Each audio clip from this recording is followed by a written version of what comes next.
Hello, my name is Danny Valmus, and I chose a pathography article on a Haitian man because I'm Haitian myself. Originally from Haiti, but born and raised in Fort Lauderdale, Florida. Because of the lack of resources, many people in the Haitian community have health issues they face and are left to navigate through these diseases on their own. Mr. Denizord bases the article on telling his story about how life with AIDS is and how this disease impacts many areas of his life. This pathography article I chose is about a man named Denizard Wilson who basically sends a message of hope to those living with HIV and AIDS and how he navigated life through this disease.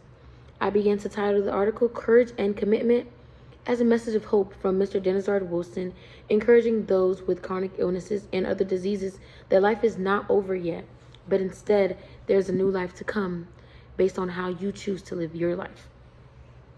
Mr. Denizard expresses that because he was too poor to afford medical care, the disease began affecting his health, ultimately making him too sick to work and do the things he does on a normal basis. He expressed how he did not want to share this diagnosis with other people in the beginning because this made him feel very embarrassed. But as he began feeling very weak, the symptoms of AIDS could not be hidden and was easily detected by peers and coworkers. So this tells us about the tier of safety in our key quality points and how he was not able to carry out the roles of his job because he was so sick, but continues to push his body past his limits to ensure that he can live within his means. So as we dive into safety, we notice that despite feeling sick and lifeless because of the disease, he had to continue to go to work, where he was pushing his body, and his immune system was also at risk because he had to make the means meet for his finances and his family.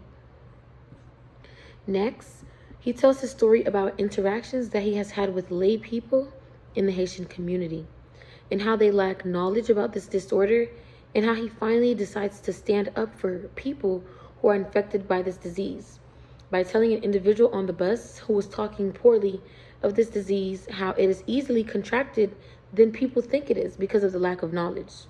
He said to the woman, "I am infected. I have a community health worker who brings my medication to me every morning. Because I plan to travel anywhere, I tell my community health worker and my doctor, and they ensure to give me the pills that I need before traveling." I explained all of this to her and the rest of the people that were on the bus. The people stated, "Are you lying to me?" Just to make sure that no one believes that he's telling the truth. The patient's experience really stood out to me during this part of the article because the major stigmas that's behind the disease is at large. And as a community together, we should be more aware of how this truly affects people. It is so important that we be cognizant of what we say to people, how we act, our stigma towards others, and the things that we say to each individual. And this personal experience, Desnoe shares how he learns to navigate through the stigmas that are in place for those with the disease. So in my own personal life, I literally want to live in a way that I'm not putting any stigmas on other people. I'm being aware of the things that I say so that as a future healthcare provider, I can be sure to provide patient-centered care to ensure that everyone receives quality care and justice is given to each and every individual.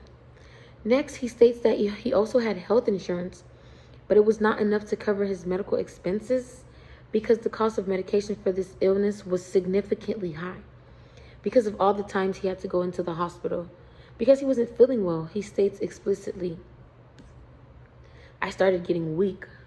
Though and kept admitting to the city hospital, I had health insurance, but it was not covering my medical expenses. Every time I began to recover my strength, I would fall ill again."